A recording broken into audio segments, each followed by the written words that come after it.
Meu amigo e minha amiga, meu nome é Benito Salomão, sou economista e hoje nós vamos falar um pouco de economia brasileira. Qual a conjuntura na qual estamos mergulhados e quais os desafios?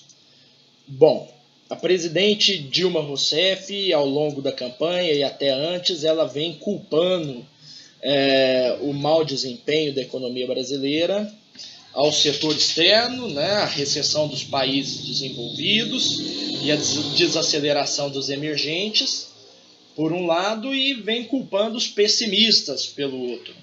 Então vamos dar uma olhada aqui, uma analisada nos números, nas variáveis macro da nossa economia, para constatar ou para refutar essa hipótese. Então, quando nós olhamos para os números da economia brasileira e vemos um crescimento econômico muito próximo de zero, que é o que teremos esse ano, e uma inflação que insistentemente está ali roçando o teto da meta, somado a isso um déficit externo em transações correntes de 4% do PIB, mais um déficit nominal do setor público de 5% do PIB, nós podemos constatar que o seu governo, o governo da presidente Dilma, é uma grande fábrica de pessimistas. Não tem como realmente ninguém ser otimista num cenário como esse.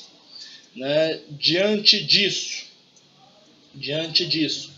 o ministro Mercadante, semana passada, durante uma entrevista à Globo News, disse que as políticas que têm sido implementadas e mantidas por esse governo, elas têm o objetivo de, primeiro, proteger a indústria.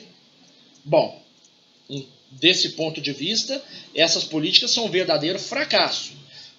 O Brasil entrou num processo já desde 2007, 2008, 2009 de desindustrialização, e esse processo tem se acelerado a cada dia mais. O setor produtivo está derretendo diante da implementação dessas políticas exóticas que esse governo tem implementado.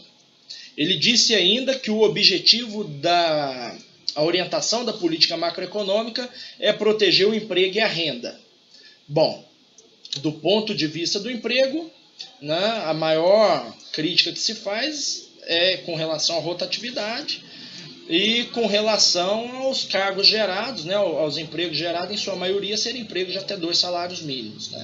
Do ponto de vista da renda, nós começamos a sentir os problemas que essa política tem causado, uma vez que a inflação no teto de 6,5% ali e o baixo crescimento tem causado perdas, tem estagnado e até causado perdas reais aos trabalhadores. Então, do ponto de vista da ampliação da renda, também essa política não pode ser considerada uma política bem sucedida. Estímulo ao crescimento?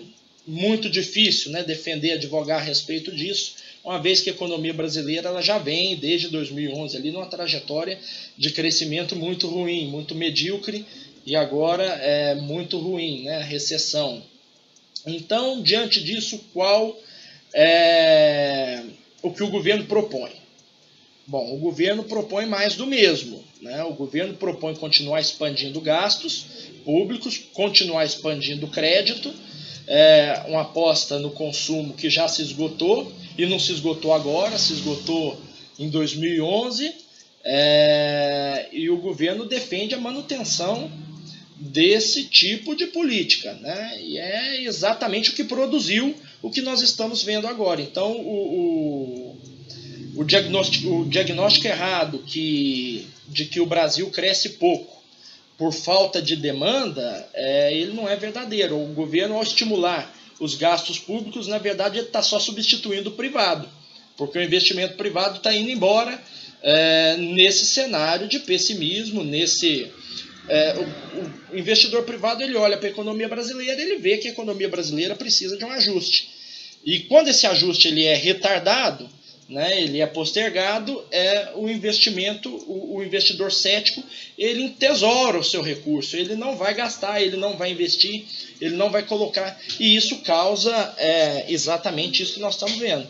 um crescimento ruim, um crescimento modesto, uma recessão, e muito embora o governo tenha tentado ali com mecanismos de demanda incentivar esses investimentos, incentivar esse crescimento. Não tem dado certo. Então, diante disso, qual é o principal objetivo ou o principal desafio da política econômica a partir de agora? Eu acho que é exatamente resgatar a credibilidade e isso só se dará através de uma política econômica mais responsável e mais previsível. Nós vamos falar aqui do lado fiscal e monetário.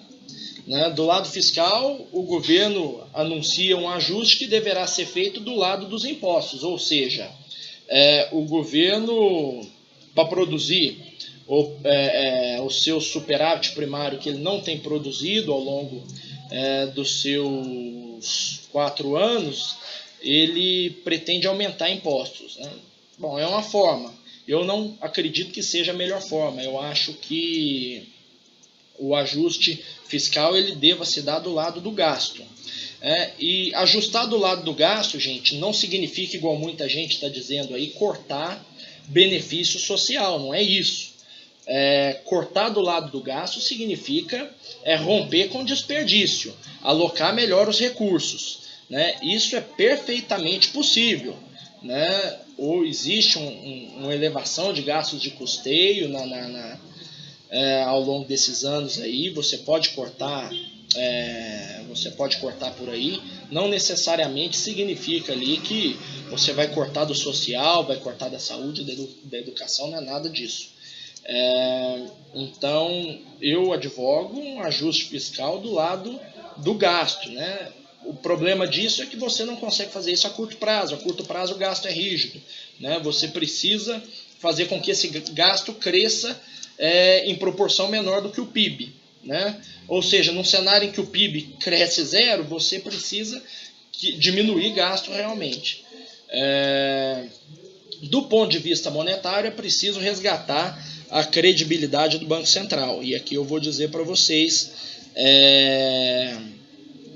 juro não se baixa no grito. E o juro no Brasil ele não é alto, não é por causa da ganância dos banqueiros, igual um grupo de economistas aí costuma defender. Não faz o menor sentido pensar assim. O juro no Brasil ele é alto porque nós temos um governo que gasta muito e que gasta mal. A partir do momento que o governo assume a responsabilidade de se fazer um ajuste fiscal, com vistas no longo prazo até trazer o nominal a 0, o déficit nominal a 0, a partir do momento que o governo se compromete com isso, ele dá margem para que o país exerça uma política monetária mais frouxa.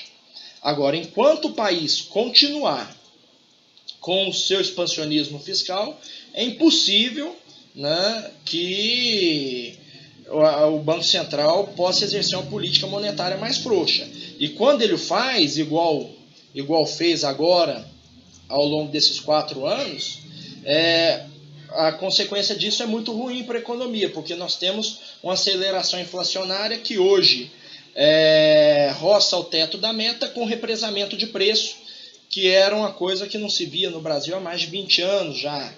Então, realmente, uma política econômica que foge de qualquer controle de qualidade internacional aí, foge da lógica e da racionalidade. Portanto, romper com esse pessimismo que o governo tanto critica significa retomar a própria credibilidade da política econômica.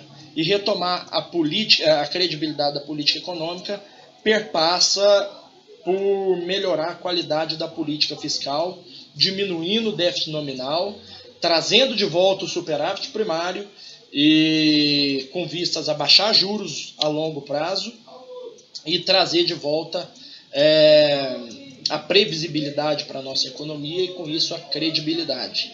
Meu nome é Benito Salomão, espero que vocês tenham gostado.